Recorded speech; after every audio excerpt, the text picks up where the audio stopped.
जानोरमर्दनम् देवकी परमानंदं कृष्णं वन्दे जगद्गुरुम् अलंकापुरी पुण्यभूमि पवित्र तिथे नांदतो ज्ञानराज सुपात्र तया ठेविता महापुण्यरासे नमस्कार माझा श्री सद्गुरु ज्ञानेश्वरासे।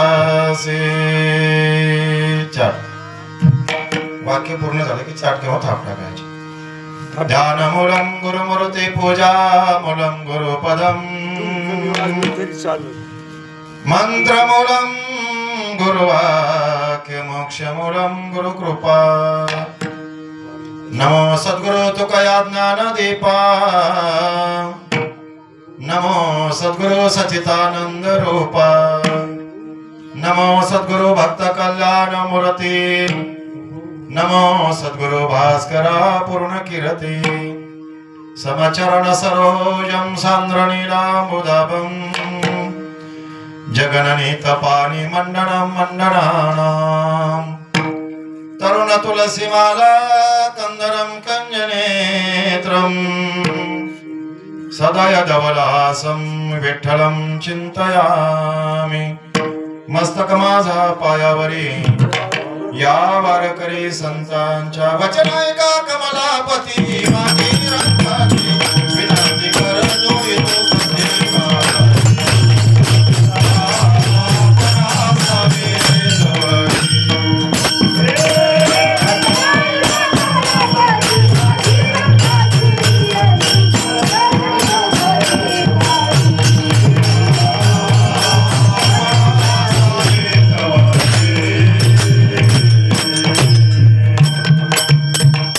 वचनायका कमलापती माझी रंकाची विनंती कर जोडितो कथे काळी आपण असावी जवळी श्री संताची माथा चरणावरी साष्टांग हे करी दंडवत विश्रांती पावलो सांभाळा उत्तरी वाढले अंतरी प्रेम सुख काय माझी वाणी मानेल संतासी रंजवू चित्तासी आपुलिया जयांचे केलिया स्मरण होय सकल विधीचे अधिकरण तेचे बंधू श्री चरण श्री गुरूंचे ते नमस्कारोनी आता पिकलिया सिंधे कडूपण केले तैसे आम्हा केले पांडुरंगे किंवा नारायणी काम क्रोध लोभ निमाले ठाईचे अवघे आनंदाची सृष्टी झाली। प्राप्त प्रसंगी सेवे करता दाखवलेला अभंग वैराग्याचे महामेरू जगद्गुरु श्री संत तुकाराम महाराज यांचा 4 चरणाचा भक्ती मार्गामध्ये मार्गक्रमण करत असताना उत्तम भक्ताची लक्षणं सांगणारा अभंग आहे। विठाला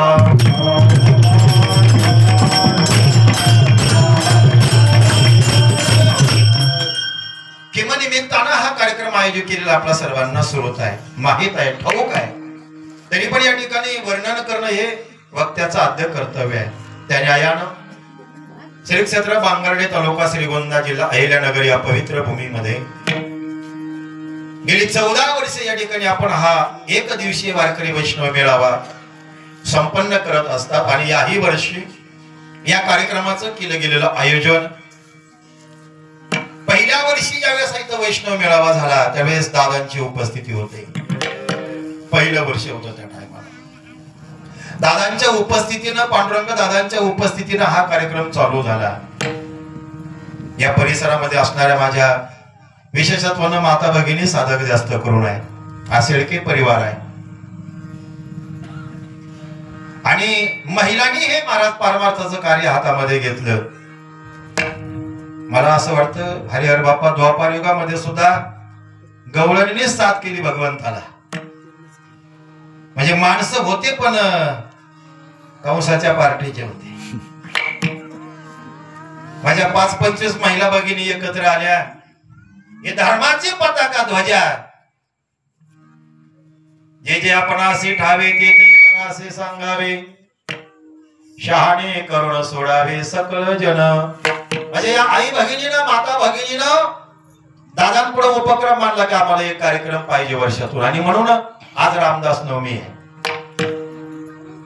ज्यांना छत्रपतीचे जगद्गुरु असे प्रकारचे छत्रपतीचे गुरु मानलं जातं ते रामदास स्वामी की ज्यांचे श्लोक प्रसिद्ध आहेत. महाराज म्हणा सज्जना भक्ती बनते जी जावी. आणि अशा प्रकारच्या या रामदास नवमीच्या पर्व काळामध्ये हा एक दिवशीय वारकरी वैष्णव मेळावा या ठिकाणी बांगर्डे गावामध्ये संपन्न होत आहे. स्वानंद सुख निवासी सद्गुरु सच्चिदानंद श्रीपाद बाबा रामदास बाबा परमपूज्य पांडुरंग दादा मळके यांच्या पूर्ण कृपा आशीर्वादानं आपल्या सर्वांचे परमश्रेय आदरणीय गुरुवर्य संजय भाऊ मळके रुक्मिणी आईसाहेब मळके यांच्या मार्गदर्शनाखाली आदरणीय गुरुवर्य श्रीकांत भाऊजी पाहुणे गुरुवर्य रायकर बाबा आदरणीय उपस्थित असणारे माझे गुरुबंधू आदरणीय हरिभक्तीपरायण हरिहर बाप्पा आदरणीय हरिभक्तीपरायण हिरवे भाऊ या सर्व महात्म्यांच्या उपस्थितीमध्ये हा कार्यक्रम संपन्न होत आहे. परिसरातून बरीचशी मंडळी आलेली आहे. आमचे गलांडे भाऊ या ठिकाणी आलेले आहे बनपिंपरीवरून. माझ्या बरोबर बरेली आली साधक मंडळी सिंधेमाळ्यातून रोणकर महाराज गायकवाड महाराज पवार महाराज विनयकरी बाबा आहे. माझ्या माता भगिनी आई साहेब आहेत. स्वयंपाक करणारी मंडळी आहे. तिकडे बसलेली भजनी मंडळी आहे ज्यांनी सुंदर गायन केलं. महाराज पहिला सुंदर चाल गायली. बाबांचं वय भरपूर आहे पण बाबा तुमच्या साधनेला माझं वंदन आहे. अजूनही तुम्ही आवाज टिकवलाय. ही छोटी दिदी मीराबाई मुक्ताबाई नाव मला माहित नाही. आपल्या गलांडे भाऊंची कन्या आहे का? बरं बरं छान तयारी. हा सोरेगावला कीर्तन जातानीचं सुधीर महाराजांच्या संस्थेत मला वाटतंय आपली नीलमताई आपल्या संप्रदायाची उगवती कीर्तनकार युवा कीर्तनकार आहे. अतिशय सुंदर आहे. सर्व याकडे पासून त्याकडे प्रणासणारे सर्व टाळकरी वृंद आहे ज्यांच्या साथीनं मी कीर्तनाला उभा आहे. ते आदरणीय मृदंगाचार्य नाव माहित नाही पण गोड वाजवता भाऊ तुम्ही. चांगलं आहे. साऊंड सिस्टीम मध्ये सुंदर आहे. अशीच साऊंड सिस्टीम 9:15 पर्यंत राहू द्या. गडबड करू नका. ते शिवरात्रीचा काळ टिकला पाहिजे आवाज अजून कार्यापर्यंत. म्हणून 50% काम तुमचंही कार्यक्रमामध्ये. आमचे श्रीकांत भाऊ आहेत. कार्यक्रमाचं शूटिंग चालू आहे. लाईव्ह चालू आहे. हरिभक्तीपरायण गवळी महाराज आहे. अभंग माझ्या डोक्यात काही नव्हता हरिहर बाप्पा पण फेटा बांधताना आम्ही दोघांनी सगळंच फेटा बांधला. कडक कर आवाज थोडा वाढवा आवाज. बाकीचे आवाज 90% मध्ये कीर्तनकाराचा आवाज 100% मध्ये ऐका. आणि विनयकरी बाबांनी मला सांगितलं पिकली या शेंदे कडू पण घ्या. मी आता दुसराच स्वयंपाक ठरवला होता पण असं अवघड झालं होतं ना महाराजांचं. काही काही वेळेत महाराज ठरवून आल्यावर स्वयंपाक मी म्हणलं काय नाही बाबा तुम्ही मानता तसं होईल काय हरकत नाही. ते म्हणले नाही नाही बाबा तुमचा काही का असेल अभंग पण हाच घ्या. म्हणलं तो घेऊ. पिकले या शेंदे कडूपणा गेले. माझ्या गुरुवर्यांनी सांगितलंय अभंग कोणताही घ्या. अभंगामध्ये प्रवेश करताना गावाच्या एसी मधून करायचा बाहेर निघताना गावाच्या एसीतून निघायचं. बाकी कोणत्या गेलेल्या हिडा मध्ये पण कीर्तनकाराने ही जबाबदारी हिरवा सांभाळली पाहिजे. अभंगाचा प्रवेशही महाराज एसीतून झाला पाहिजे आणि कीर्तन संपताना एसीतून बाहेर निघाला पाहिजे. बॉलकटातून नाही दुसरीकडे. ही कीर्तनाची परंपरा. विठाला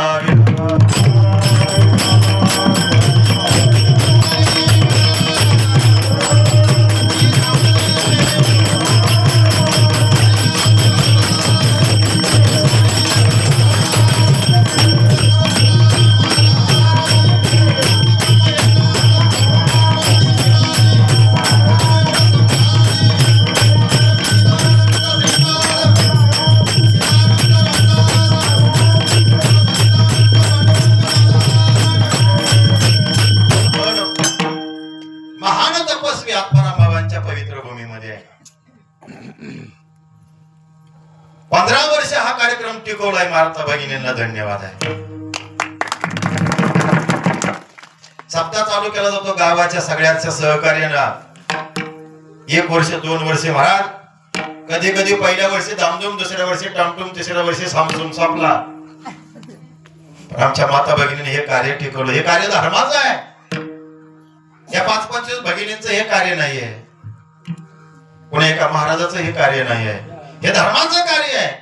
आणि म्हणून धर्म मंडपामध्ये आपण तरी एक झालं पाहिजे महाराज. बाकी ठिकाणी नका हो पण धर्म मंडपामध्ये आपण एक झालाच पाहिजे. आणि मला असं वाटतं आपण जर धर्म मंडपात एक नसेल होत तर आपल्याला अजून परमार्थ काळाला हे त्याचं उत्तर आहे. काय सांगतो आमचा प्रबोध? परमात्मा एक आहे आणि तुम्ही आम्ही सर्व एक आहेत महाराज. समस्त ही वासुदेव ऐसा प्रतिती रसाचा गोतला भाऊ. मग आम्ही धर्माकरता जर एक होत नसेल तर महाराज, कुणाला काय संप्रदायाचं पडलंय, कुणाला काय जातीचं पडलंय, कुणाला काय धर्माचं पडलंय, कुणाला पंथाचं पडलंय, पण ऐका एक माफी मागून बोलतो माई बाप की संप्रदायाची उंची मोजण्यात का आपल्याला मोठं समजू नका. आपण एवढे मोठे झालेलो नाहीये. अमुक संप्रदाय असा, अमुक संप्रदाय तसा. कोणी आपल्याला अधिकार दिला संप्रदायाची उंची मोजण्याचा? कोणी दिला? आणि केव्हा मोठे झालो आपण एवढे मोजण्याकरता? संप्रदायाचा अधिकार मोजण्याकरता आपण जन्माला येण्याच्या अगोदरच संप्रदाय होते. आपण जीवन जगतानाही संप्रदाय आहेत आणि आपण मेलो ना तरी संप्रदाय पाठीमागे राहणार आहेत. कोण आपण संप्रदायाची उंची मोजणार आहे?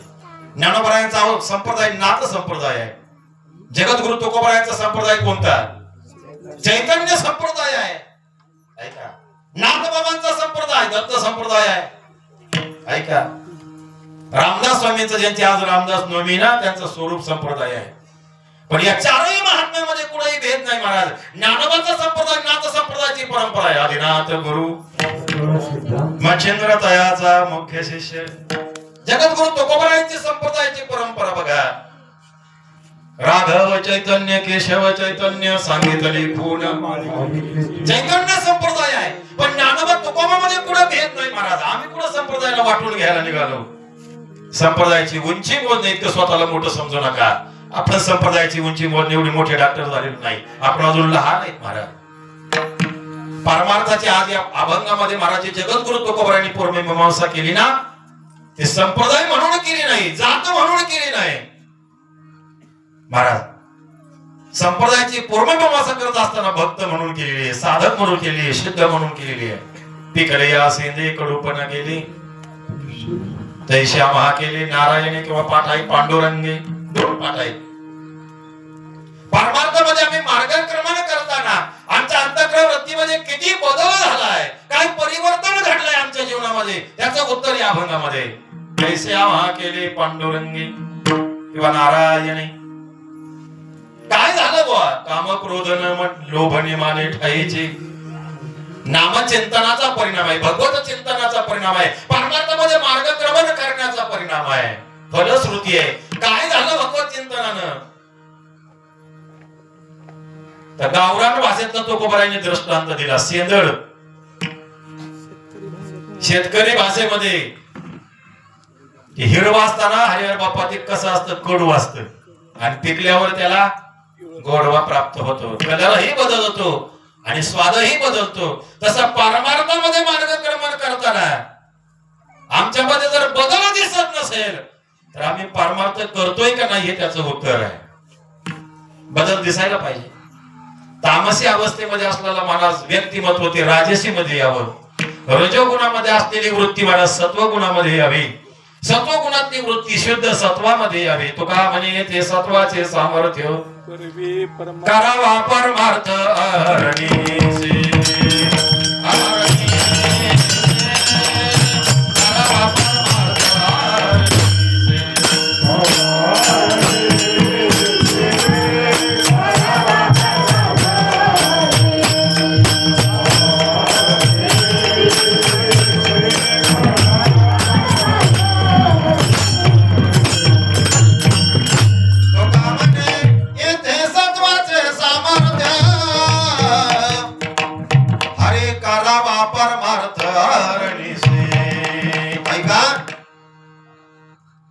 परमार्थामध्ये मार्गक्रमण करत असताना बदल गरजेचा आहे, परिवर्तन गरजेचं आहे. निसर्गाचा नियम आहे परिवर्तन. महाराज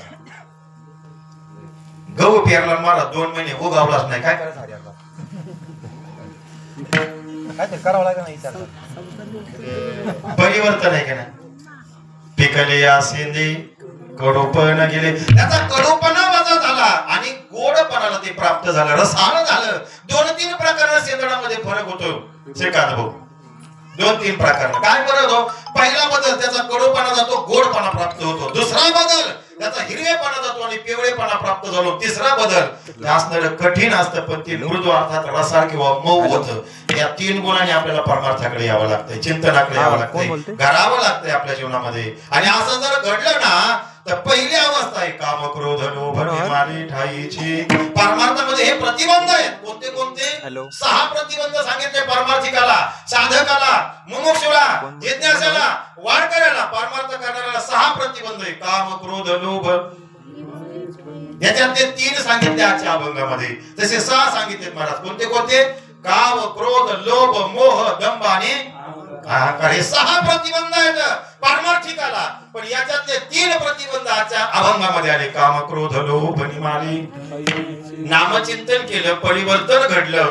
आणि काय परिवर्तन घडलं तुकाराम महाराज? काम परिवर्तन आहे, क्रोधामध्ये परिवर्तन आहे आणि लोभामध्ये परिवर्तन आहे. काम, क्रोध, लोभ, निमाले. निमाले या शब्दाचा अर्थ होतो महाराज शांत झाले, पळून नाही गेले, मेले तर अजिबात नाही. राग गेल्यासारखं वाटतो महाराज वारकऱ्याचा, पण त्याला राग येतोच. लोभ गेल्यासारखं वाटतो महाराज, पण त्याला पाकिट भरल्यावर राग येतो ना. राग गेल्यासारखा वाटतो, फक्त तो गेलेला नाही ना. याचं परिवर्तन करायचंय. निमाली ठाईची. निमाला म्हणजे शांत होणं. आग्ने पेटून पेटून जळल्यानंतर जसा शांत होतो ना, निमाला म्हणतात त्याला.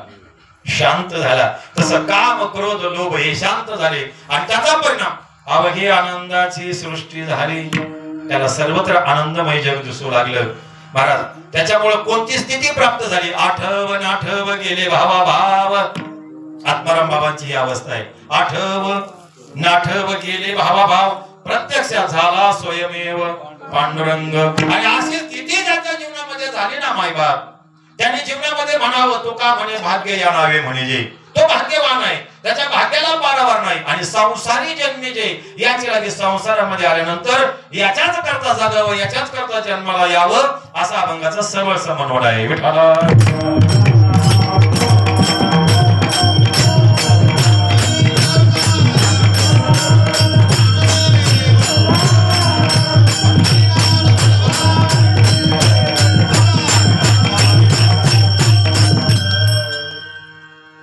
वर्षामध्ये आपण या वैष्णव मेळाव्याचं प्रयोजन करतोय. माझ्या आई भगिनी, माता भगिनी, त्यांना साथ करणारी गावातील मंडळी, हा शेळके परिवार, आपण इवलीचे रोप लावी द्वारी त्याचा वेलो गेला गगनावरी. ऐका, 15 वर्षापूर्वी दादाने इथं रोप लावलं. आणि योग सांगू का संजय भाऊ, पहिल्या वैष्णव मेळाव्याला माझंच कीर्तन होतं.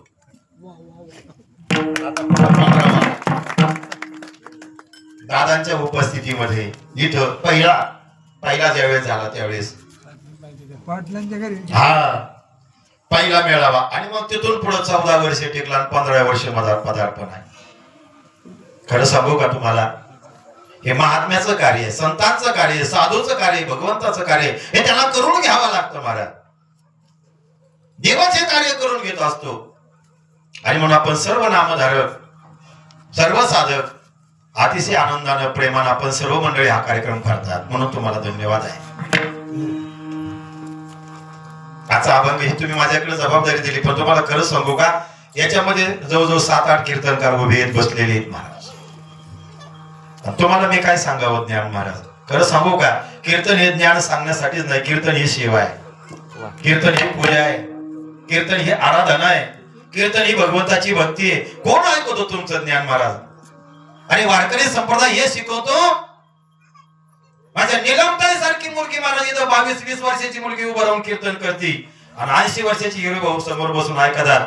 याचा अर्थ 20 वर्षाची मुलगी शहाणी असा भाग नाही आणि 80 वर्षाचे बाबा बावळट आहेत अशातला भाग नाही. संप्रदायाची परंपरा आहे, या व्यासपीठाचा तो अधिकार.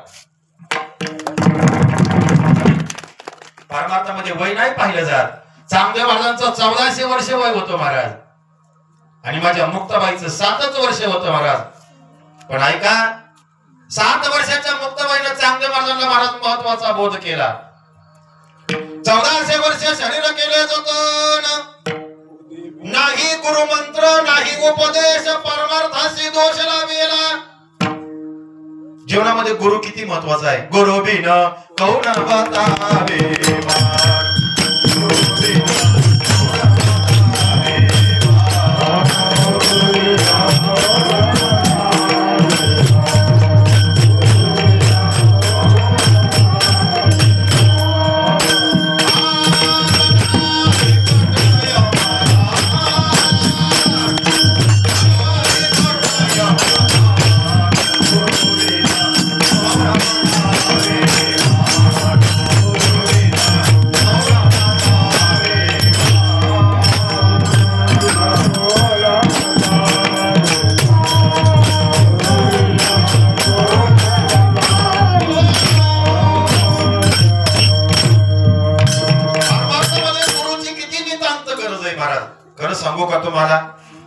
जर जीवनामध्ये गुरु केला नाही ना तर तत्व सापडू शकत नाही. नामदेव रायांना महाराज देव ताटामध्ये जेवत होता, कुठे बिघडलं होतं? काय कमी होतं घराडे हो? सगळं होतं ना. ज्याच्या ताटात जेव देवतोय आणि काय गुरु करून तरी काय करायचंय? देवच मिळवायचा आहे ना. गुरु करून तरी काय मिळवायचंय? देवच प्राप्त करायचा आहे. मग ताटात जेवत होता ना, कशा करता केला गुरु? अरे देव ताटामध्ये तरी जेवतोय ना महाराज, पण तो देव व्यापक कसा आहे महाराज हे कळावं लागतं ना. एक दिवशी पाहत होते महाराज देवाला, पण तो व्यापकत्वाचा कसा आहे महाराज, त्या व्यापकत्वाचा अनुभव येण्याकरता नामदेव रायांना महाराज विश्वक्षेत्रांचे पाय धरावे लागले. गुरु बिन कवना बतावे आपल्याला गुरु करावाच लागेल महाराज. मग कसा करावा लागेल? तो कसा असला पाहिजे? तो 150 किलोचा असला पाहिजे, मोठा दाढीवाला असला पाहिजे आणि मोठ्या गाडीवाला असला पाहिजे. असं वर्णन सांगितलं का गुरुचं शास्त्रामध्ये? गुरुचं वर्णन सांगितलं तो स्तोत्रीय असला पाहिजे, ब्रह्मनिष्ठ असला पाहिजे आणि दयाळू असला पाहिजे. ऐका, त्याला जो परमार्थ सांगायचा आहे त्या परमार्थाची अनुभूती आलेली असावी लागते. ती अनुभूती देण्याचा अधिकार असावा लागतो आणि देण्याकरता त्याच्या अंगी उदारत्व असावं लागतं. त्याला गुरु म्हणावं महाराज. आता गुरगुर करणारे गुरु लय समाजामध्ये. गुरुची व्याख्या काय? तो स्तोत्रीय असावा, ब्रह्मनिष्ठ असावा, दयाळू असावा. हा, जो शब्द ज्ञाने पारंगत हो किंवा अनेक नये माझ्या मना मोका पंडित शहाणा. ऐका माय बाप, गुरु जीवनामध्ये करावाच लागतो महाराज, त्याच्याशिवाय मेल बसणार नाही. ज्याने गुरु नाही केला वाया गेला. अहो चांगदेव महाराजांसारख्यांना सुद्धा गुरु करावा लागला आणि आपण म्हणतो महाराज गुरुची काय गरज आहे. पण महाराज जगद्गुरु तुकोबारायांचा गोडाभंग सद्गुरु वाचोणी धरावे ते पाय आधी. 4 प्रकारचा वर्ग आहे समाजामध्ये महाराज, आणि 4 प्रकारच्या वर्गाचं वर्गीकरण केलं. 4 प्रकारच्या समाजात लोक आहेत रायकर बाबा. 4 प्रकारचे भक्त आहेत समाजामध्ये. अर्थार्थी, जिज्ञासू आणि ज्ञानी. किंवा ज्ञानेश्वरीच्या भाषेमध्ये श्रीकांत भाऊ पामर, विषयी, साधक आणि सिद्ध महाराज. पामराला देवाचं काही घेणं नाही देणं नाही महाराज. खावं प्यावं ल्यावं न्यासावं गेलं म्हणजे त्याला काही बाकीचं घेणं नाही देणं नाही महाराज. पण विषयी त्याला असं वाटतं लोक देव करतात ना, मग आपण सुद्धा केला पाहिजे. लोक करतात म्हणून केला पाहिजे, त्याला मनाने करावा वाटत नाही महाराज. पण तिसरा जो आहे ना जिज्ञासू महाराज, त्याच्या अंतःकरण वृत्तीमध्ये एकच ध्येय आहे महाराज, हरिहर बाप्पा. काय? काही उद्धार पावे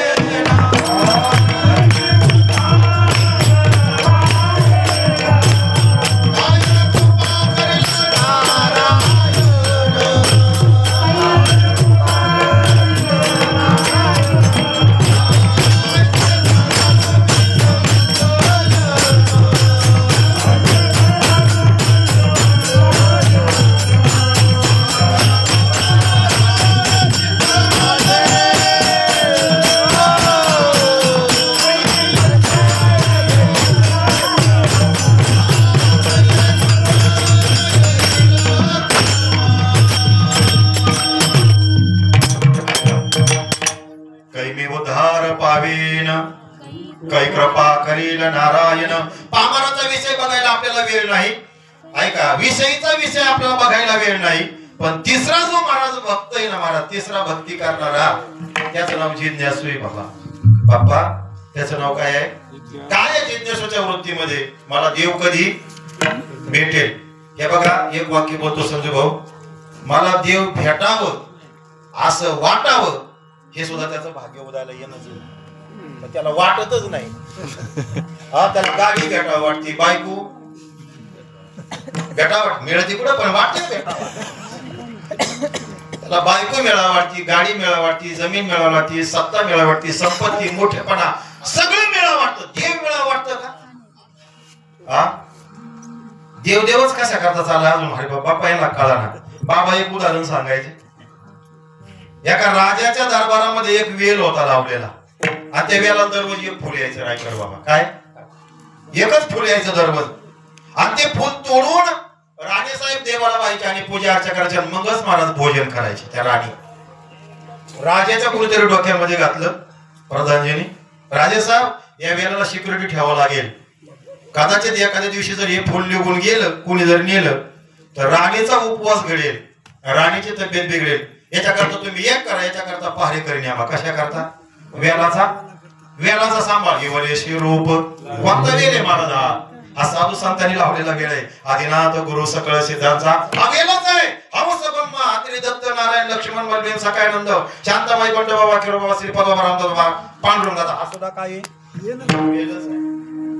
त्या राजेसाहेबांनी बाप्पा 2 शिपाई नेमले आणि सांगितलं याच्यावर ड्युटी करायची. कालांतराने ते रिटायर झाले, दुसऱ्याची नेमणूक केली महाराज. त्यांची ड्युटी चालू आहे. कालांतराने तेही रिटायर झाले, पुढे दुसरे 2 नेमले, ड्युटी चालू आहे. राजाही गेला निघून.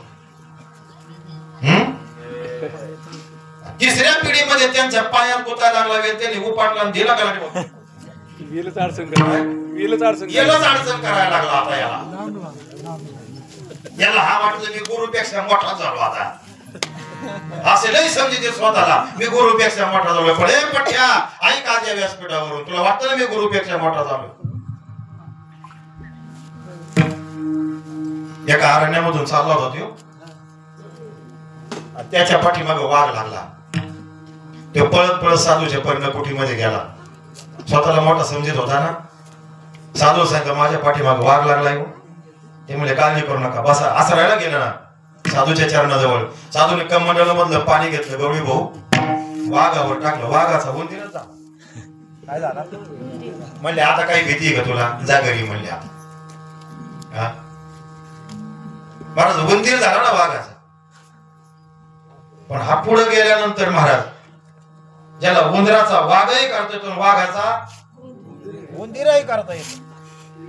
पुढे जाऊन तो उंदीर एका महात्म्याच्या महाराज पर्णकुटीमध्ये गेला आणि त्या उंदराच्या पाठीमागे बोका लागला. काय बोका लागल्यानंतर त्या उंदरा सांगितलं बाप्पा मला वाचवा घडलं तू. ते मला काळजी करू नका. घेतलं कमंडल मधलं पाणी टाकलं त्याच्यावर. त्या उंदराचा पुन्हा बोका झाला. बोका झाला. उंदराचा काय झाला? बोका झाला. आणि त्या बोकाच्या पाठीमागे कुत्रं लागलं. काय त्याला वाटलं कोणी वाचत आहे का नाही. पुन्हा त्या सद्गुरूच्या श्री संताची माथा चरणावरी तुमची दासीचा दास करून गेला. सद्गुरू माझ्या मागे कुत्रं लागलं. त्यांनी कमंडल मधलं पाणी घेतलं, बोक्याचा कुत्रा बनवला. काय अंधेरी बघा त्या कुत्र्याच्या पाठीमागे एकदा पुन्हा वाघच लागला. काय ते पुन्हा त्या साधूकडे गेला. साधूला सांगितलं माझ्या पाठीमागे वाघ लागलाय. साधूने त्या कुत्र्याला वाघ बनवला. काय ते वाघ मोठा झाल्यानंतर ते साधूला म्हणला गुरुजी मला तर तुम्हालाच खावा वाटत आहे. बरं आहे का हे? बरं आहे. याच्या जीवा उड्या त्याच्याच नाकात काय. माझ्या गुरुच्या जीवा मोठा झालो मी गुरुपेक्षा. मला सांगा बरं संजय भाऊ, विद्यार्थी कधी मोठा होईल शिक्षकापेक्षा? कधीच होऊ शकत नाही बाप्पा, होऊ शकत नाही. पंतप्रधान नरेंद्र मोदी साहेब आहेत, त्यांच्या समोर जर त्यांना शिकवणारा 7वी शिकवणारा 7वी शिक्षक मला 7वी शिकलेला शिक्षकाला तरी पंतप्रधान पाया पडतात. कोणाच्या? मग शिक्षक मोठा का पंतप्रधान मोठा? गुरुजी मोठा. गुरुजीच मोठा. गुरुजी 7वी शिकलेला हा भारत देशाचा कोण आहे? ऐका तुम्ही किती मोठे व्हा पण समोरून तुमचे आई वडील आले की तुम्हाला दर्शन घ्यावं. तुम्ही आई वडिलांपेक्षा मोठे होऊ शकत नाही. तसे जीवनामध्ये तुम्ही किती मोठे व्हा तुमच्या सद्गुरूपेक्षा तुम्ही मोठे होऊ शकत नाही. कदापि होऊ शकत नाही. वाघाला असं वाटलं तर मी वाघ झालोय आणि गुरुजीला म्हणलं मी आता तुम्हालाच खाऊन टाकतो. गुरुजीने कमंडल मधलं पाणी घेतलं, पुन्हा वाघाचा उंदीर बनवला. काय बनवला? उंदीर. ते म्हणलं असं का म्हणून केलं? ते म्हणले ऐका ना, ज्याला उंदराचा वाघापर्यंत आता येतो त्याला वाघाचा उंदरापर्यंत आणता येतो ना. तो काही कमी का? गोरोबीन कहुना बतावे मी सांगतोय तुम्हाला.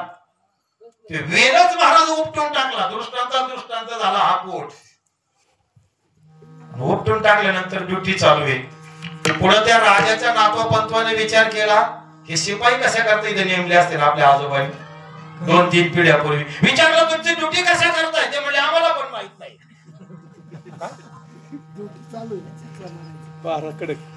म्हणजे पगार मिळतोय पण ड्युटी कशा करताय तेच माहित नाही. समजून घ्या, तुम्हाला जास्त सांगायची गरज नाही. पगार मिळतोय आम्हाला, पहारा कडक आहे, पण कसा करताय माहितच नाही. आणि त्याचा पगारही आम्हाला मिळतोय पण कशाचा पगार मिळतोय हेही माहित नाही. बरं मिळते ना पाकिट दरबार मिळते का नाही? पण ड्युटी कशा करताय? ज्याच्या करता ड्युटी ऐका, एक कार्यक्रम भाऊ सांगतो, कार्यक्रमाकरता कार्य का कार्याकरता कार्यक्रम आहे? कार्यकर्ता कार्यक्रम, कार्याकरता कार्यक्रम आहे. मडके दादांनी जीवनामध्ये कीर्तन केलंच नाही, कार्यक्रम करायचा आहे का कार्य करायचं हे ठरवा अगोदर. विठाला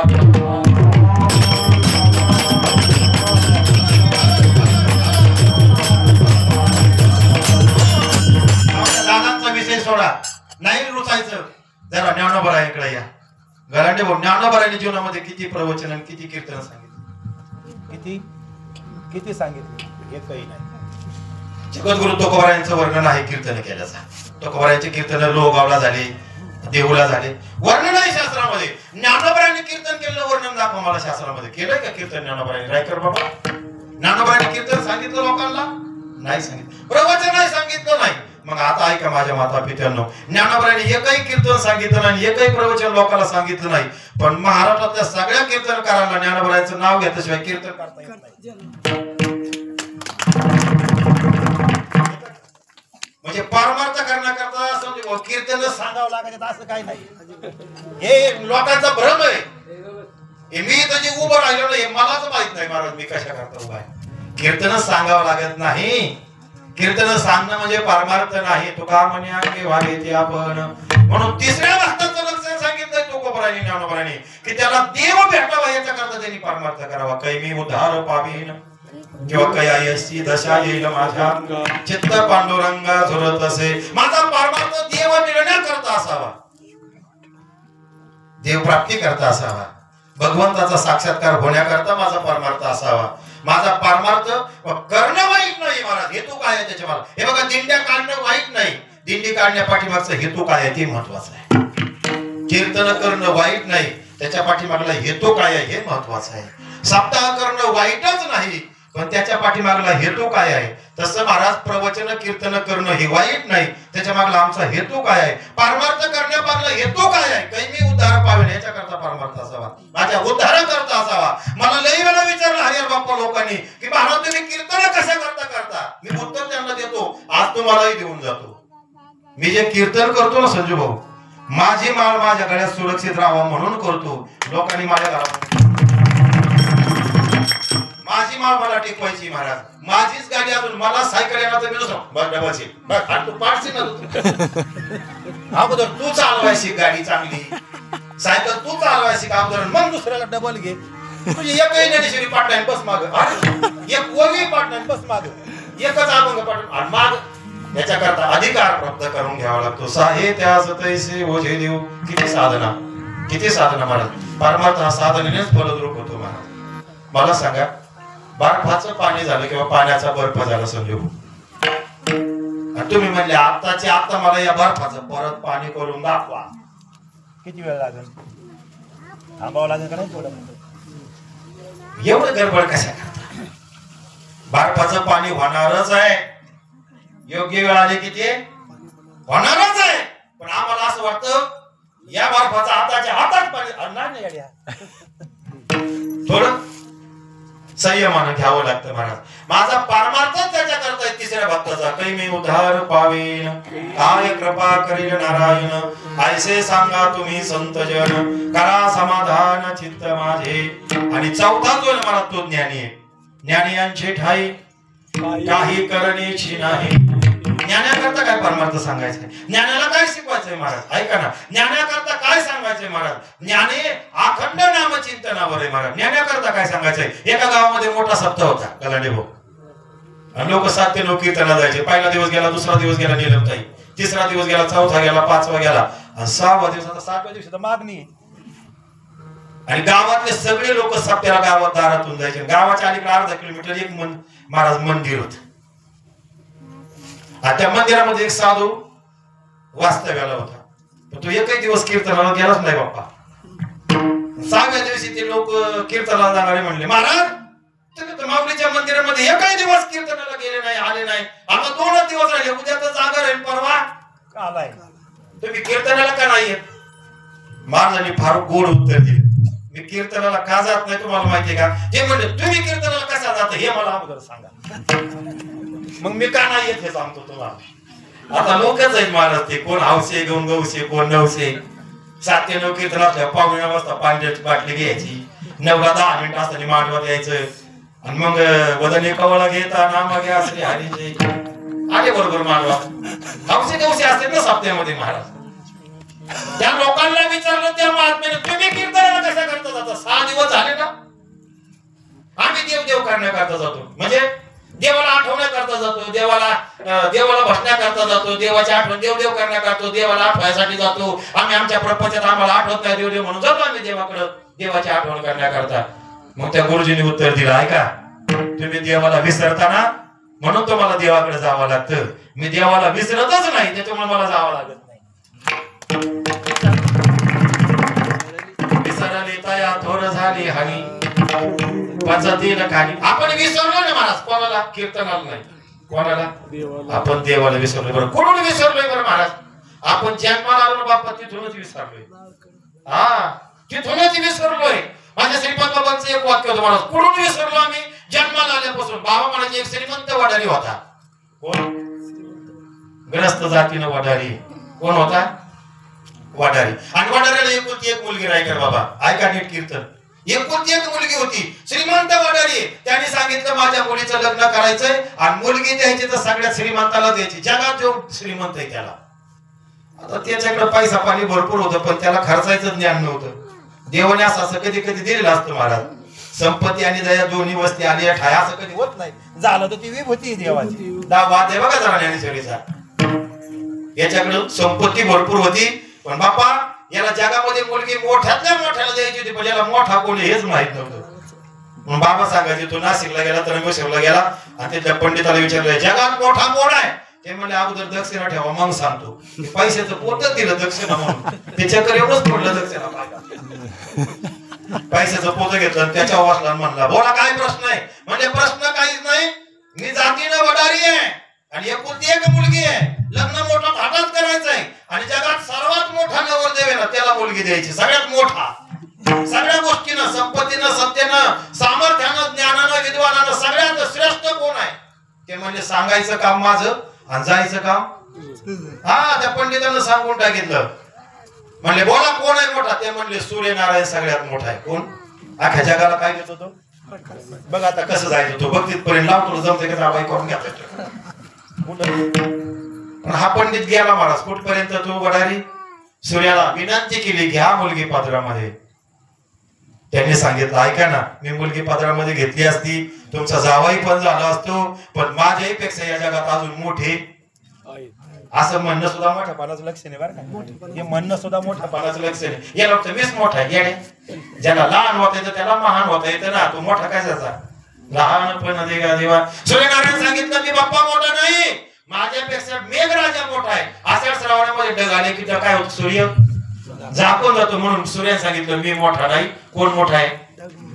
ढगराजा, मेघराजा मोठा. मग म्हणजे एक काम करा तुमची मुलगी मेघराजा देऊन टाका, तोच मोठा आहे. मेघराजाकडे गेलो तो वडारी सांगितलं मुलगी पात्रामध्ये घ्या, लग्न मोठं करू, हुंडे करील म्हणलं तरी लग्न करून देऊ बाप्पांच्या शेजारी. नाही पैशाला काही कमी नाही ना. ते मेघराजा सांगितलं तुम्ही बरोबर आले बरं का पण माझ्यापेक्षा या जगामध्ये मोठा आहे, मला कशाला मुलगी देता? म्हणले कोण मोठा आहे तुमच्यापेक्षा? म्हणले वारा.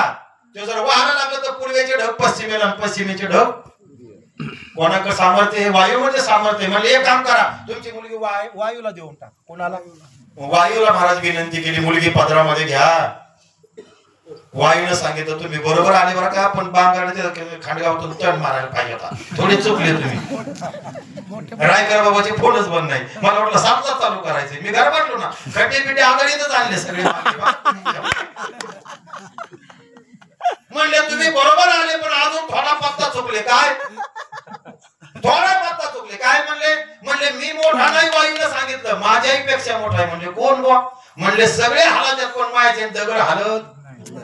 सांगा बरं वारं गणाडे भाऊ किती जरी सुटलं तर दगड उडताना पाहिले भाऊ तुम्ही? बांगाड्यामध्ये दगड हवेत मी आता नाही पाहिलं माझ्या आयुष्यामध्ये. आणि तुम्हाला खरं सांगू का गवळी भाऊ दगड हालतच नाही, अजिबात हालत नाही दगड. ते हालतच नाहीत महाराज. नाही तरी खोळे दगडाला पोटाशी दगडा. त्याला भजन केलं तरी तो दगड हालत नाही. त्याच्या शेजारचे जरी हाले तरी तो हालत नाही. तुम्हाला आपला भाग आहे तसा कुत्सर आहे बघा कुत्सर. मटकी बी जाय टाकल्यावर खाली राहते त्याला काय म्हणते त्याला किती देव ठेवते कुचर राहत्यातच महाराज लाया जरी बाजाय केल्यानंतर महाराज काही लई कढईच्या बाहेर उड्या मारत्या काही कढईतच उड्या मारत्या आणि काही फाळक्या खाली नुसत्या काळ्या होत्या तर आधी बाहेरच नाही ना काळी झाली फक्त फुटतच नाही त्याहून दगड बरा तुका म्हणजे आयसी बुद्धी ज्याची तर त्याहून दगड बारा भोळे म्हणतोय दगड आला पोटाशी दगडावर बोलायचं प्रमाणाने बोलणारा महाराज काळजी करू नका कुठं जाऊन द्या खटला प्रमाणाशिवाय बोलणार नाही तरी खोळे दगड आला पोटाशी तुकोबरायांच्या प्रमाणे मनुष्य दे हाय सानिध साधाला ते साधा सिद्ध करोनी प्रबोध संत पार उतरले आणि म्हणले प्रबोध करून आणलाय तुकोबरायाला काय परिणाम आहे का ऐका ना दगड हालतच नाही काही केलं तरी हालत नाही ऐका म्हणून त्या दगडाने सांगितलं वायूने सांगितलं माझ्यापेक्षा मोठा दगड आहे वा तुमची पोरगी कोणला द्या दगड गेले दगडाकडे जोड्या आता जातीने हुकून होता वडाली श्रीमंत वडाली दगडाला हात जोडे मुलगी पात्रामध्ये घ्या अहो घेतल्या असती पण माझ्यापेक्षा एक जण मोठा आहे म्हणजे कोण म्हणजे वडाली मी एक सुट्टीचा ढाव टाकला की 2 तुकडे होते म्हणजे दगडाचे किती कोण मोठा आहे मग म्हणजे मग तुम्ही वाटायलाच द्या तिथं आला ना उजाळले भाग्य आता संत दर्शने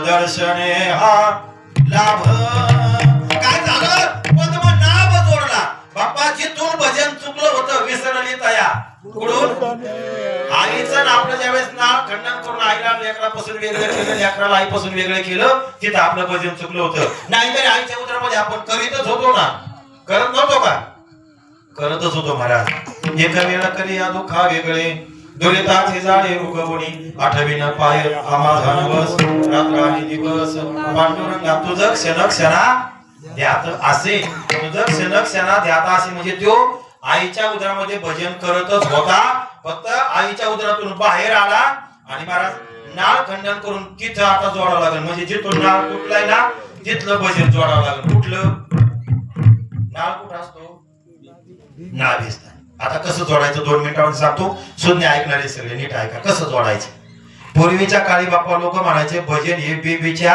झालं पाहिजे आता काही लोकांना असं वाटतं बेबीच्या देठापासून म्हणजे मोकळा ओरडणं असं असतं काय लय ओरडणं म्हणजे बेबी देठापासून काय काय म्हणजे नाही पेटी कमी पडली हो त्याला पेटीच्या पलीकडे सोर आहे त्याचा राव अरे याला बेबीच्या देठापासून म्हणते बेबीच्या देठापासून म्हणजे ऐका हे नाभिस्थान आहे 4 प्रकारच्या वाणी शास्त्रामध्ये परा पश्यंती मध्यमा आणि वैखरी मी जी बोलतोय ना माय बाप ही वैखरी कंठामध्ये ना महाराज ती पश्यंती मध्यमा आहे ऐका परा पश्यंती ही मध्यमा आणि जर अंतःकरणामध्ये जी ती पश्यंती आणि नाभिस्थाना ठिकाणी ती परा आहे कोणती आणि ज्याचं परावाणीचं भजन चाललंय ना परावाणीनं जोडावं लागतं तुम्ही श्वास घेतला कुठं जातो डायरेक्ट परेपर्यंत जातो बघा तुम्ही आणि मग ज्याने इथं जोडून घेतलंय ना संत दर्शने हा लाभ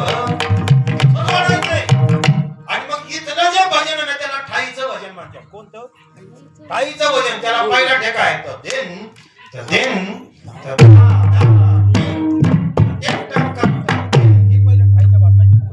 कुठून जोडायचे ते इकडे जर ठाईचं म्हणलं इकडे बी ठाईचं कळायला पाहिजे ना इकडे मारा चालेल इकडे कोणी बघायचं इथं ठाईचं भजन आहे ठाईचं वैसोनी करा एक चित्त आणि हे भजन आहे कोणतं तुका म्हणे येते भजन प्रमाण काय थोरपण झालं हे भजन कोणत्या वाणीनं जोडलं जाईल परावाणीनं महाराज तिचा पश्चिम मध्यस्थितीचं काम नाही, मध्यमाचं काम नाही, वैखरीचं तर कामच नाही. रामकृष्ण वाचा, भाव हा जीवाचा, नाम हा शिवाचा. हे वैखरीने जोड नाही. रामकृष्ण वाचेचा विषय लक्षात ठेवा. इथं जोडावं लागेल. तेथे राहू निरंतर ही परावाणी आहे. इथं ब्रह्मस्थान महाराज, इथं नाभी कमल आहे आणि इथं जोडावं लागतं. कुठं? इथं जोडावं लागतं. आणि इथून ज्याचं भजन चाललं ना त्याने म्हणायचं आपलं भजन बेबीच्या मोखरा वराडणं म्हणजे भजन नाही. काय काय मोखरा वराडणं त्यात घासाच बसला. बोललो तुला सांगितलं कोणी एवढं? वराडणं म्हणजे भजन नाही. बेबीच्या देठापासून भजन करणं म्हणजे पारावाणीपासून भजन करणं. आणि जे पारावाणीपासून भजन करतात ना महाराज त्यांची स्थिती चौथ्याचे ठाई काही नाही. महाराज ऐका, ते त्याची स्थिती महाराज. आणि त्याच्या स्थितीचं वर्णन आहे. 4 प्रकारचे भक्त आहेत. अर्थ आहे, अर्थार्थी आहे, जिज्ञासू आणि ज्ञानी. जिज्ञासूचं एकच लक्ष आहे महाराज, मला देव प्राप्ती व्हावी, भगवंताचा साक्षात्कार व्हावा. स्वामी विवेकानंदांना ते वाटलं होतं, मला भगवत प्राप्ती व्हावी. धर्म बदलले, गुरु बदलले, पण भगवत प्राप्ती दत्तात्रय महाराजांनी भागवतामध्ये किती गुरु केले? 24 गुरु केले महाराज. ऐका, पण मला अनुभव जोपर्यंत येत नाही तोपर्यंत स्वामी विवेकानंद थांबले नाही. ही जिज्ञासू वृत्ती आहे. अर्थाचं सोडून द्या, अर्थार्थी सोडून द्या, पण जो जिज्ञासू आहे त्याची भक्ती करण्याकरता ओढ आहे. आणि चौथा जो आहे ना तो परिपूर्ण आहे महाराज. त्याचं भजन कुठून चाललेलं आहे? श्वासानं चाललेलं आहे. आणि नुसतं श्वासानं नाही चाललं तर परावाणीनं चाललेलं आहे. आणि परावाणीनं चाललं म्हणण्यापेक्षा त्याचं बिंबीच्या देठापासून चाललेलं आहे. भीमीच्या देठापासून त्याचं भजन चालू आहे महाराज. परावाणीने चाललं पाहिजे महाराज. मोह आले ना, कंट आले ना, जीवा स्मरे ना राम, हम बैठे हराम, हमारा भजन करे राम. जपने उलट प्रणाम, जपने उलट प्रणाम.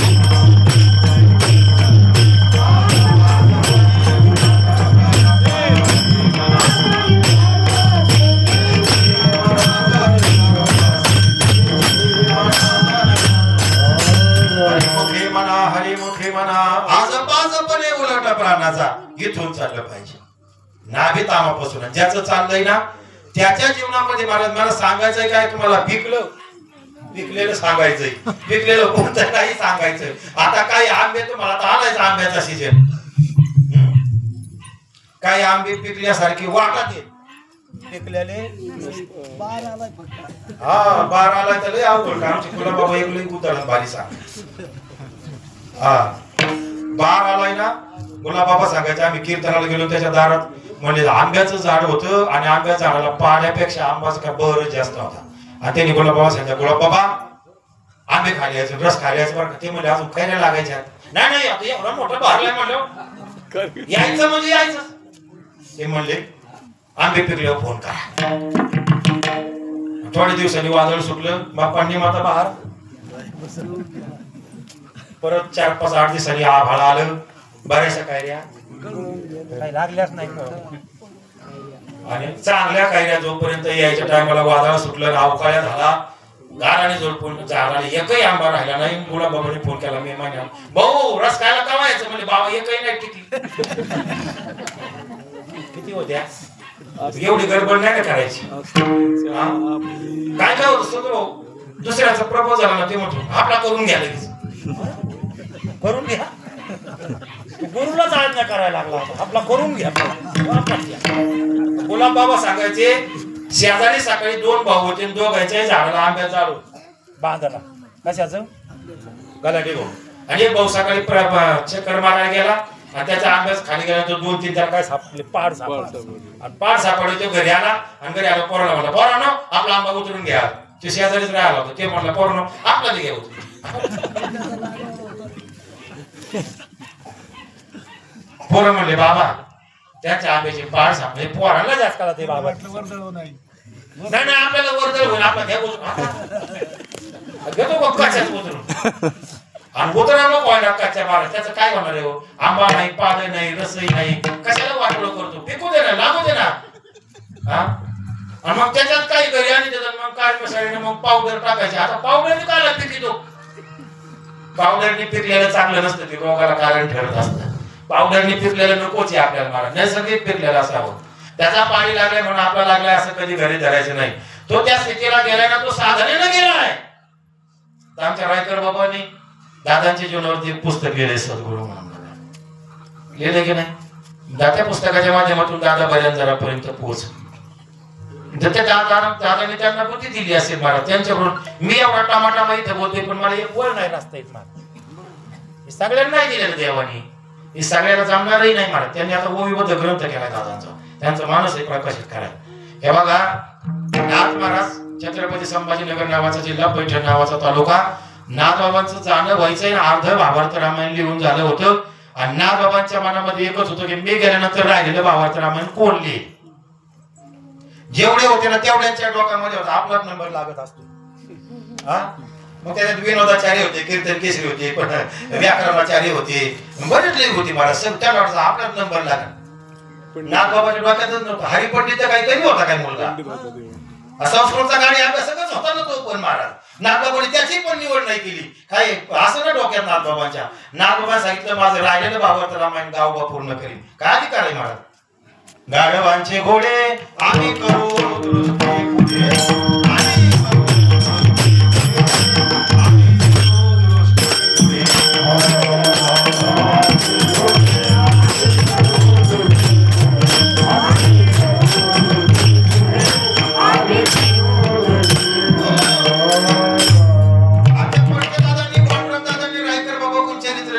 महाराज. कोणाकडून घेतील सांगता येत नाही, कोणाची निवड होईल सांगता येत नाही महाराज. काय सांगता येते.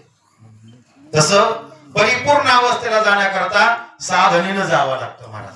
मग त्याला तिथपर्यंत टिकण्याकरता बऱ्याच अडचणीत. मग पक्षी त्वचा मारणारे लोक दगड घातली काय मार, अवस्थेवाडीची घातली काय अवस्थेवाडीची. भागवत बघावं, ज्ञानेश्वरी बघावं, अष्टसात्विक भाव काय आहे ते बघावं. किती किती गुणाची प्रकृती आपली, किती गुणाची. यो यो यो पकवास आहे ना, यो पकवास समोर मृदंग. या मृदंगाला वडी किती येत. 16 गट्टे 16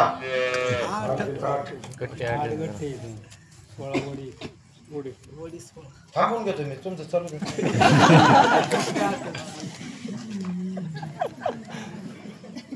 पापाला वडी 16 आहे. किती आणि गट्टे किती येत 8 आहेत. आता ऐका त्याच्यात 17वी वड गुप्त आहे बघा. सापड इथं उद्या तिथं ना तर टाका उचकून सगळं. नोटच सुद्धा एक गांधीजी दिसतो एक नाही दिसत. तसं पारमार्थ सुद्धा प्रगट बी गुह्य बी. ज्ञानोबरायची आरती तुम्ही कट करू शकत नाही. ऐकणारे सुद्धा नाही पद्धतीने ऐका. प्रगट गुह्य बोले प्रगट करायला महाराज आम्हाला रामकृष्ण हरी प्रगटच आहे. गुह्य सांगा ना महाराज, गुह्य सांगा ना. प्रगट गुह्य बोले विश्व ब्रह्माची केले. पहिल्या अध्यायामध्ये नवनाथ ग्रंथाच्या पार्वती मातेला भगवान शंकरानं काय सांगितलं बुवा, काय सांगितलं. जेवायला बोलावलं असं. गुह्य कधीतरी विचार करा, कधीतरी विचार केला पाहिजे की नाही. केला पाहिजे ना विचार. प्रगट गुह्य बोले विश्व ब्रह्माची केले. राम जनार्दनी चरणी मस्तक ठेविले. आरती ज्ञानरा 16 वडी 8 गट्टे येत बापा. किती 16 वडी 8 गट्टे. आता गट्टा लावण्याची पद्धत आहे वडी 8 गट्टा म्हणजे 16 वडी गट्टे. मग याला सुद्धा 8 गट्टे आहेत म्हणलं. ही प्रकृती किती गुणाची 8 प्रकृती. मग 8 गुणाचे 8 भाव म्हणजे अष्टसात्विक भाव. वेगळं काय त्याच्यात, वेगळं काय त्याच्यात, वेगळं काय त्याच्यामध्ये. 8 गुणाचे 8 भाव आहे, तिला अष्टसात्विक भाव म्हणतात. 8 प्रकृतीचे 8 भाव.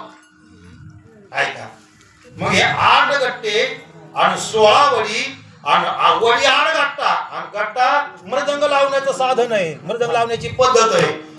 तो वडी 8 गट्टा लावा लागतो. आता अजून ऐका तर मग असा गट्टा लावा लागतो बाप्पा. मी याच्यात बरंच घातलेलं डोकं, काही नाही करू तुम्ही. मला लई नडलं बाबांच्या काळामध्ये या गोष्टी.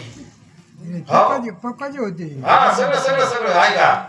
आणि मग वडी 8 गट्टा आहे महाराज. आणि वडी 8 गट्टा लावत असताना तो गट्टा लावताना अगोदर आतल्या वडीला लावायचा. कोणत्या आपल्या बाहेरूनच रंगल्यात मोकराना. आतल्या गट्टीला लावून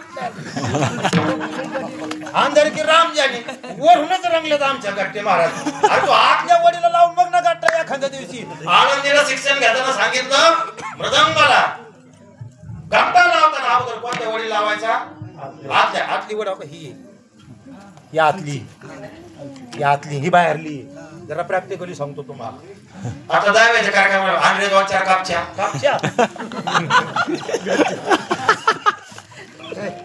काही बी कच्चे असतात का पुढे त्याला गट्टेच असायचे. बरं कसा लावायचा शास्त्र आहे का? आतल्या वादीला, कोणत्या आतल्या वादीला 8 गट्टे 16 वडी, नाही लागला तर बाहेरच्या वाडीचा आधार घ्यायचा. काय करायचा मग बाहेरची चालू व्हायची. अशा पद्धतीने तो मृदंग लावायचा. बरं तर लावायचं सगळ्यात जमात आहे का? गावात किती लावणारे बागाड्या सारे लावणारे आहेत का पकवान? नाही ना, 2-3 माणसं असतात बागमामध्ये. लई दुर्मिळ झाले वाजवणारे महाराज. ऐका, 2-3 माणसं त्याच्यात वाजवणारा एखादा असतो, त्याला लावता येत नाही. ज्याला लावता येतो त्याला वाजवता येत नाही. ज्याला लावता येतो वाजवता येतो ते भांगायलाच येत नाही. ते म्हणतो चालू द्या तुमचं. आणि ज्याला पाप लागलेला कळतो ना ते म्हणतो घेवर अजून घेवर घेवर अजून घे वर गेला लय वर गेला घे खाली तर वाढले 11 घे वरण घे खाली घे वरण खाली. ते पोरग होतं लावणारं हुशार होतं. ते म्हणला बाबा माझ्याकडून लय वर जातो नाही तर लय खाली जातोय पापा तुम्हीच लावून द्या. मला तर लावता येत गप्प बस ना. लावता बी येत नाही मग गप तरी बसावा ना महाराज. ह्यो लावण्याकरता याला जाणकार महात्मा लागतो. तसं मृदंग हा 3.5 हाताचा लावण्याकरता याला सुद्धा स्तोत्रीय ब्रह्मनिष्ठ आणि दयाळू सद्गुरू लागतो. हे बी लावण्याकरता यालाही लावण्याची पद्धत आहे, यालाही लावण्याची पद्धत आहे. हात ठेविला मस्तकी चंद्रबरायांचा अभंग आहे. प्रसाद देऊन केले सुखी. महाराज याला लावला की याला लावला आणि हे बी लावल्यानंतर महाराज सुंदर वाचतो. तोही लावल्यानंतर सुंदर वाचतो. घुम घुम करते घुम घुम करते. म्हणून लावणारे सगळे नाही, वाजवणारे सगळे नाही. म्हणून ज्ञानदेव म्हणे नाम हे सुलभ सर्वत्र दुर्लभ विरळाच जाणे. महात्मे थोडेच असतात, मोजकेच असतात. माझा म्हणणं ज्ञानोबरायांची ऐका हस्तेच्या महापुरी रेतादी कोट्यावरी प्राप्तीच्या पहिल्या विपालाचे कोट्यावधी माझ्या करता निघालेत बुवा अर्जुना. माझ्या दर्शनाकरता निघालेत कोटी लोक निघालेत बुवा. पण याच्यातला एखाद्याचा नंबर माझ्याकडे लागणार आहे. सगळ्यांचा आहे का? सगळ्यांचा कोटी मधून एखादा पोहोचतोय. पण बाबा म्हणायचे काही भावऱ्यात गेले, काही कपारीत गेले, काही आले तसेच गेले. एखादा भाग्यवान आहे महाराज, एखादा भाग्यवान आहे, एखादा भाग्यवान आहे. आणि त्याचं वर्णन श्रीकांत भाऊ पहिल्या चरणात केलंय.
परिपूर्ण अवस्था आहे परमार्थात.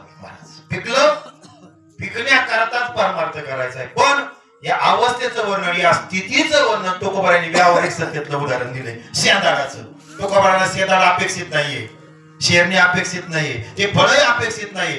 परमार्थामध्ये मार्गक्रमण करत असताना आम्ही या स्थितीला यावं असं तुकोबारांना वाटतं. पिकडे या सेंदी कडूपण गेले तैसे आम्हा केले. मग काय झालं तुकाराम महाराज तुकाराम महाराज म्हणले ऐका, त्यांनी 3 प्रतिबंध आहेत त्याच्यावर मात केली.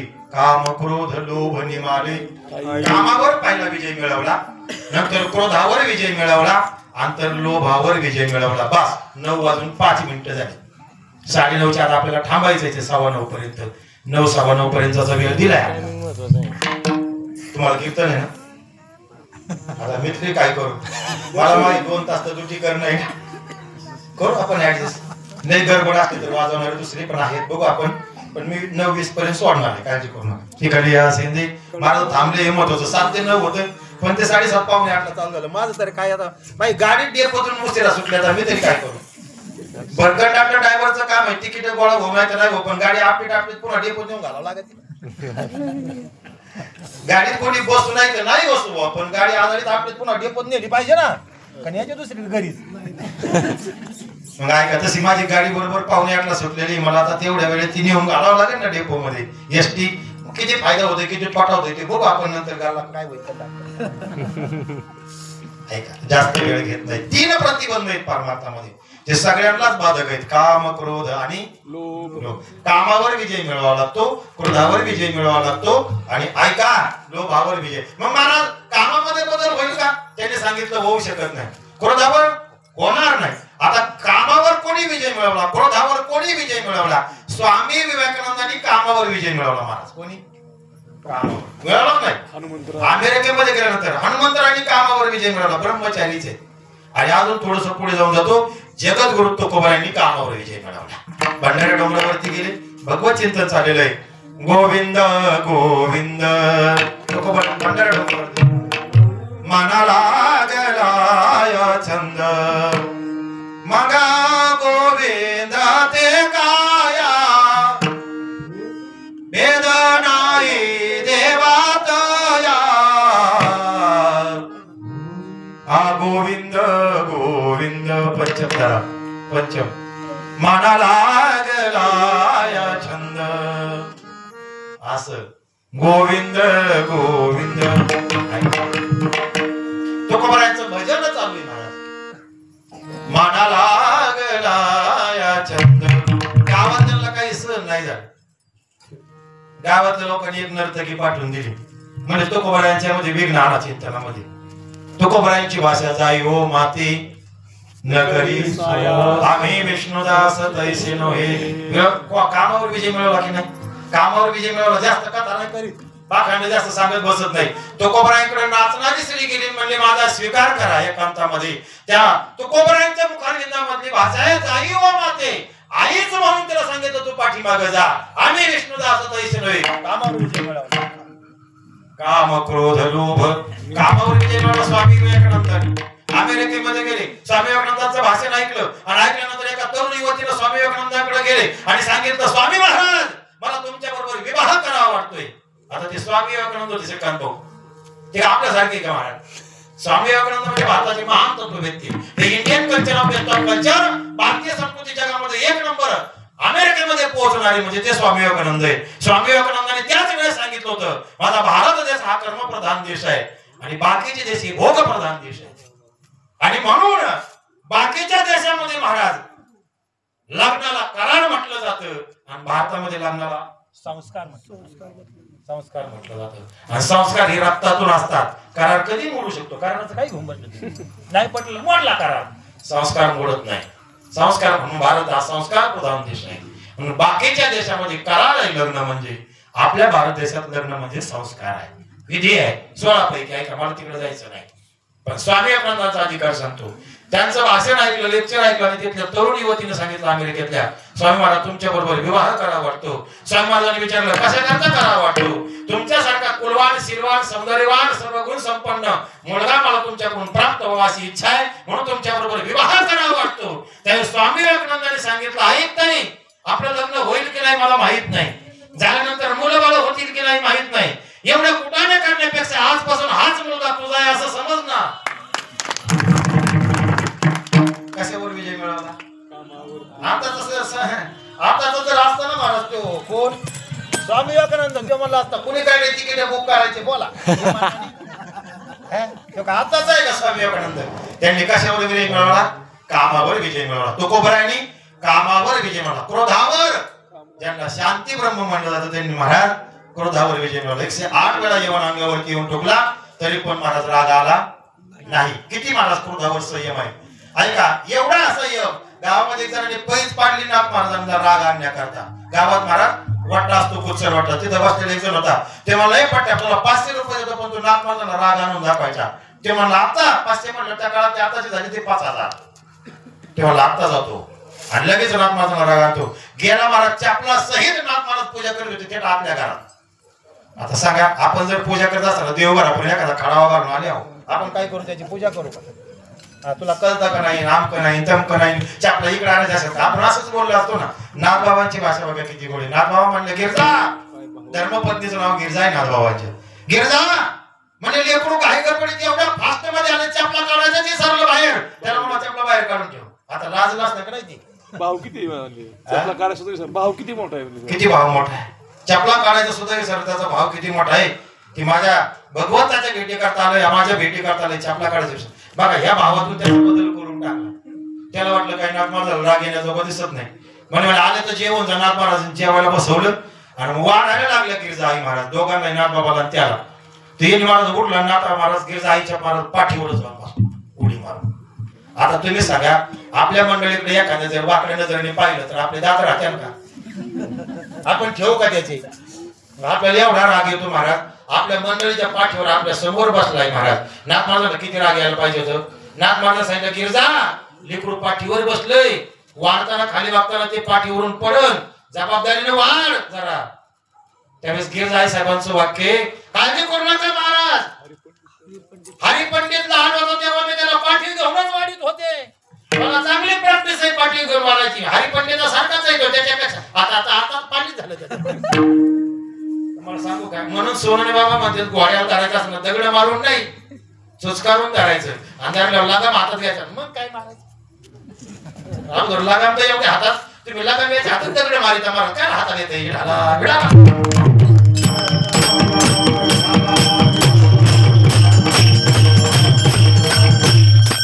एवढी शांती कुणाकडे?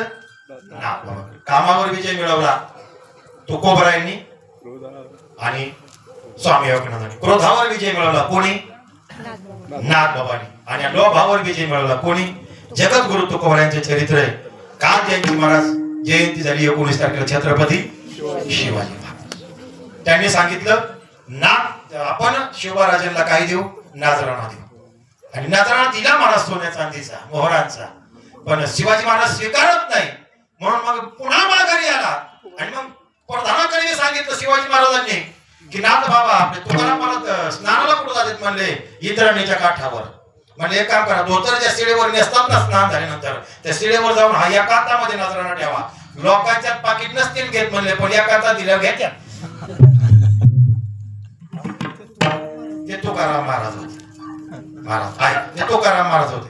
तिथे नेऊन ठेवला आणि स्नान केल्यानंतर सकाळी पाहिलं तर नजराणा तिथं होता. तुकाराम महाराज दुसऱ्या शिळेवर धोतर नेसले, निघून गेले. आणि त्या झाडामधून त्या प्रजातीने पाहिलं आणि राजाने येऊन सांगितलं, नाही नजराणा स्वीकारला. त्यांनी सांगितलं, आज तुझ्यावर कोणतरी विष्ठा केली, सोने चांदी आम्हा मृत्यू के समान.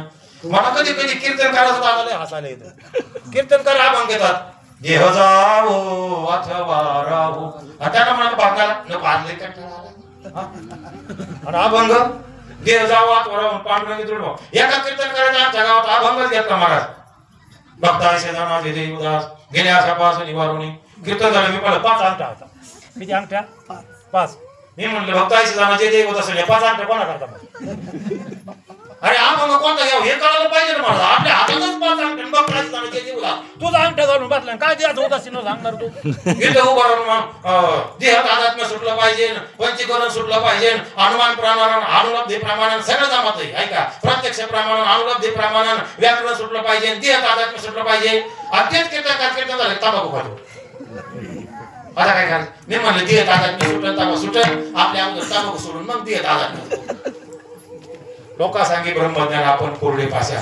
इथे उभा राहणारी जबाबदारी बाबा सांगायचे, एसटी चालवणारा ड्रायव्हर आहे तो नीटच पाहिजे. 55 मागले त्याच्यातला एखादा पेऱ्याला असला तरी गवळी भाऊचं मन. कोणता? पण ज्याच्या हातात तो जर बसला तर मागले 55 धोक्यात. जबाबदारी इथं उभं राहणाऱ्याची. जेणेकरून मूर्ती अंतरी ठसावी श्रीहरीची आईशी कीर्तन मर्यादा आहे संतांच्या घरची कामावर विजय मिळवला क्रोधावर विजय मिळवला आणि लोभावर सुद्धा माझे जगद्गुरु तुकोबारायांनी विजय मिळवला लोभाची अस्वसे लोभही त्यांना आवरू शकत नाही म्हणून काम क्रोध लोभ निमाले खायची अवघे आनंदाची हे कशाने झालं महाराज हे भगवत चिंतन झालं कोणाचं भगवत चिंतन झालं पांडुरंगाचं भगवत चिंतन झालं पिकले या सेंदे कडूपण गेले ते श्यामा केले पांडुरंगाच्या नामचिंतन नामाला असं घडलं आणि म्हणून त्या पांडुरंगाचं भजन विठोबा रखुमाई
वास्तविक पाहता अभंग सोडवायचा नाही अभंग का सोडवायचा नाही अभंग सोडवण्यात आपली बुद्धी नाही एकाच अभंगावरती 1000 कीर्तनकारांनी जरी कीर्तन केलं ना बाप्पा तरी त्याचे विषय ज्याचं त्याचं बुद्धी कौशल्य वेगवेगळं असतं पण तरी अभंग पूर्ण होत नाही हेच अभंगाची महानता आहे 1000 मार्गाने एकच अभंग घेऊन पण वेगवेगळा भाव ऐकायला मिळतो हा अभंगातला भावार्थ असतो तिसऱ्या चरणामध्ये माझे तुकाराम महाराज सांगतात आठव गेले भावा भाव झाला स्वयमेव पांडुरंग महाराज त्या नामचिंतनानं भगवत चिंतनानं परिपक्व दशा आली परिपूर्ण अवस्था आली आणि ऐका जसं जसं माणूस शांत होतो ना महाराज जशी जशी नदी समुद्राच्या जवळ जवळ जाते ना तशी तशी ती काय होत चालते शांत होत चालते जिथं नदीचा उगम आहे तिथं खळखळाट आहे बघा डोंगराच्या ठिकाणी काय आहे तिथं खळखळाट आहे पण जिथं समुद्राच्या ठिकाणी ती महाराज मिळत समर्पित होते ना तिथं मात्र ती काय आहे शांत आहे स्थिरपणा आहे महाराज तो का म्हणे गंगा सागर संगमी अवघ्या झाल्यावर मी एक कशानं होतं महाराज हे फक्त नामचिंतन होतं किती नामचिंतन करावं लागेल आठव माझ्या मीराबाईचा विचार करा माझ्या वारकरी संप्रदायाचा जनाबाईचा विचार करा माझ्या मुक्ताबाईचा विचार करा मीराबाई भगवत चिंतनामध्ये आठव गेले भाव आणि विषाचा प्याला दिला तरी त्या मीराबाईला कळालं किती महाराज देवावर आहे का ती महाराज असं वाईसा पोटी आठवची नाही मीराबाई विषाचा प्याला दिला राजानं पण महाराज तोही विषाचा प्याला तिने घेतला ती हावरच नाही महाराज ही स्थिती व्हायला पाहिजे ती भाव विसरला तुझं पाहता विठ्ठला महाराज जनाबाईची ती अवस्था आहे मीराबाईची ती अवस्था आहे राधेला विचारलं ती म्हणते मला देव सोडून काही दिसतच नाही राधा धोडराई किसी ने मेरा सब देखा राधा तेरा श्याम हमने गोकुल में देखा राधेला देव सोडून काही दिसत नव्हतं फक्त देवच दुसरं काहीच जाणीव नाही राधा तेरा श्याम हमने गोकुल में देखा बंसी बजाते हुए राधा तेरा श्याम देखा भाऊ तुम्ही लय गोड सिस्टीम लावली आज आता कार्यक्रमाचा टाइम संपला काय करू आता बॉल संपले आता काय रे आता पुढे शेतात काढीचा महाराज बॉल संपले आता महाराज राहिले 4-2 बॉल संपली वेळ राधा धोड़ रही किसी ने मेरा समझ का तिला म्हणायचं आठव गेला देवाच्या चिंतनामध्ये रत झालेली आहे भगवंताच्या नामचिंतनामध्ये रत झालेली आहे राधे राधे राधे राधे राधे राधे राधे राधे राधे राधे राधे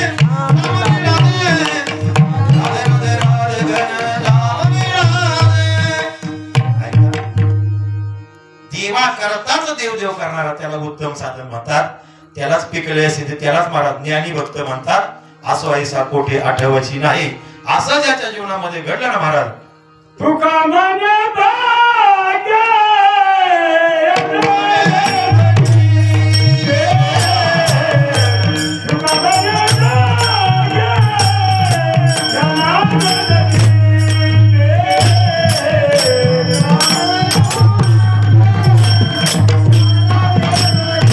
लागे काम क्रोध लोभ तुका म्हणे भाग्य या नावे म्हणजे संसारी जन्मी जे याच लागे ज्ञानेश्वर